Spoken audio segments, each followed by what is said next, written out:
তো আগে অনেক আগে থেকে হচ্ছে যে একটা শিপইয়ার্ডের একটা নেগেটিভ ধারণা ছিল যে শিপের আশেপাশে যে পানিগুলো দেখতে পাচ্ছি এগুলো কিন্তু এরকম খোলা ছিল না, অর্থাৎ যে পানির কালার এভাবে ছিল না, এটা হচ্ছে কালো হয়ে যেত। এখন মনে হয় কন্টেনার থেকে যে হচ্ছে যে ময়লা যে ফয়েলগুলো মানে অয়েলগুলো থাকে, ফার্নিশ অয়েল না এগুলো বেশিরভাগ ফার্নিশ অয়েলগুলো হচ্ছে ডিপ সিতে ক্লিন করে। তো এটা গ্রিন শিপইয়ার্ডে আস্তে আস্তে ওনারা মনে হয় রূপান্তর করতেছে। আর আমি বিষয় একটু কম জানি, আর ভাই হচ্ছে যে অনেক কিছুই জানে, ভাই আমাকে অনেক কিছু বলছিল পজিটিভ অনেক কিছু, ভাইয়ের মুখ থেকেই শুনি। আগে শিপইয়ার্ডে যে পরিমাণ দূষণ ছিল এখন ওই পরিমাণ কোনো কিছু নাই। দূষণ যেগুলো হয় ওগুলো আমরা ক্লিন করে দেন প্রসেস করি এগুলো।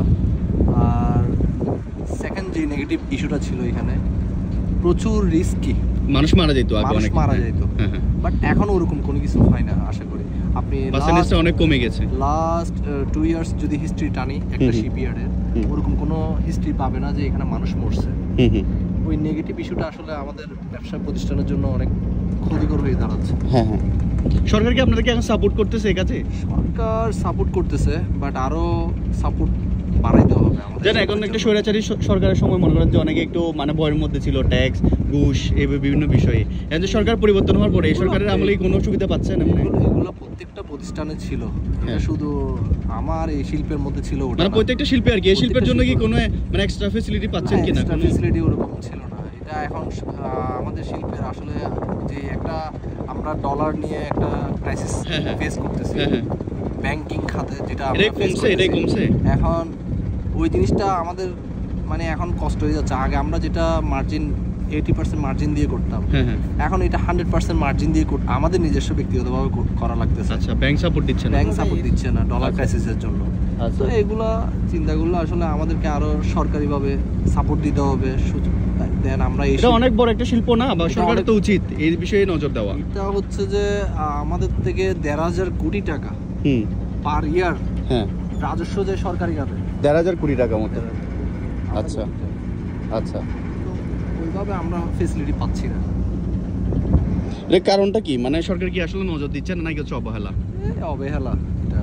তা আপনারা এই নতুন সরকারের কাছে মানে এখন এটা কি পরিবেশ অধিদপ্তরের আন্ডারে না আপনাদের? জি জি জি। তো রেজওয়ান আছে না, ও তো খুব অ্যাক্টিভ মনে হয় এইসব ব্যাপারে। অ্যাক্টিভ, আমরা ওনার মতো করে করার চেষ্টা করতেছি। উনি কি আসলে মুখে অ্যাক্টিভ না, এই কাজকর্মে কিছু করতেছে আসলে? না, করতেছে না। আমরা ছাত্র জনতারা কিন্তু বুক পেতে দিয়ে হচ্ছে যে আন্দোলন করে কিন্তু সরকার আনছি।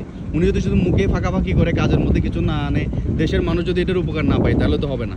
কারণ আপনারা তো হচ্ছে যে এটার ফিল্ডে যেহেতু কাজ করতেছেন না, আপনারা তো এটার মানে মূল বিষয়টা জানবেন, একদম কাছ থেকে জানবেন। কাজ করতেছে না তা না, না করলে আসলে এতটুকু হইতো না। আগে যে পরিমাণ দূষণ হইতো একটা শিপইয়ার্ডে আমরা নিজেরাও দেখলাম, কিন্তু লাস্ট 5 ইয়ার 6 ইয়ার যাবত আমরা এটা 5-6 ইয়ার শেখ হাসিনা ছিল না, শেখ হাসিনা না, পরিবেশের জন্য কাজ করতে রিজওয়ানা অনেক আগ থেকে। আচ্ছা আচ্ছা আচ্ছা আচ্ছা, রিজওয়ানা যখন থেকে আসছে পরিবেশের আমরা দেখছি। এই তো কয়েক মাস ও যখন দায়িত্ব পাইলো, এখন তো দায়িত্ব পাইছে। আগে তো হচ্ছে প্রতিবাদ করতো, এখন তো হচ্ছে সে দায়িত্ব পাইলো, দায়িত্ব পাওয়ার পর কি করতেছে? ঘুষ বাণিজ্য কি চলে এখন? না না, ঘুষ বাণিজ্য এত চলে না।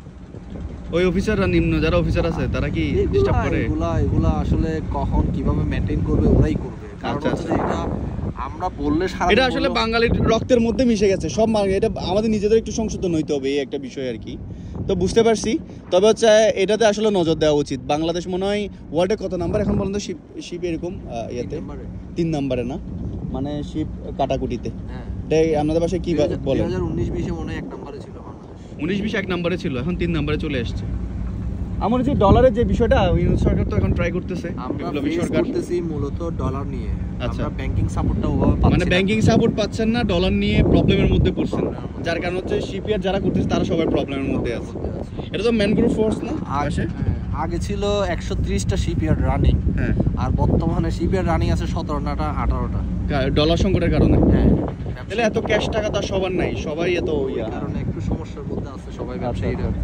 অনেকে ব্যাংক ঋণ খেলাপির মধ্যে পড়ে গেছে এইসব। আপনি কি মনে করেন মানে কোন বিষয়গুলোতে ফোকাস করলে মনে করেন যে হচ্ছে যে ব্যাংকিং সাপোর্টটা আসলে দরকার? 1 নম্বর হচ্ছে ব্যাংকিং সাপোর্ট, আর দ্বিতীয়টা হচ্ছে যে একটু সুযোগ সুবিধা দিতে হবে, সব কিছু মেনটেন করার।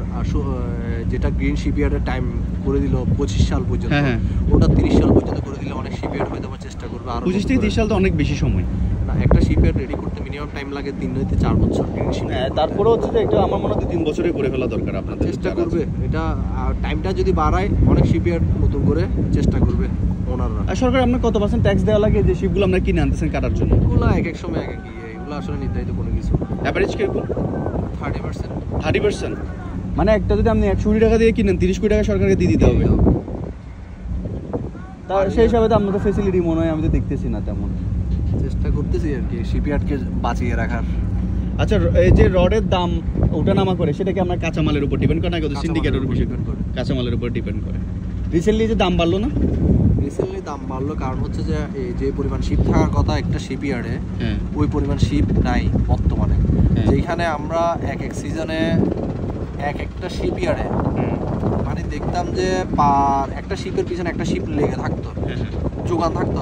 এখন অনেকগুলো শিপইয়ার্ড দেখেন আপনি ওইদিকে ঘোরান, সবগুলো শিপইয়ার্ড খালি। ওই যে এগুলো শিপইয়ার্ড সবগুলো খালি না? ওটা মানে এমপির একটা শিপইয়ার্ড ছিল মানে ওদিকে, ওটা পরে ওই ওদিকে।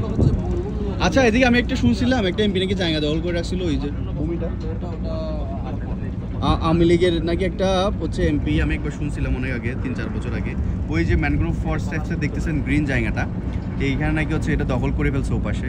এবং এখানে এরকম কিন্তু গাছ ছিল, এগুলো সব কেটে ফেলছে। ওই দেখেন ওদিকে কিন্তু কেটে ফেলছে, বাট হচ্ছে এদিকে হচ্ছে এখনো গ্রিন আছে। এই জায়গাটা পুরোটা গ্রিন, এটা ম্যানগ্রোভ ফরেস্ট এটা।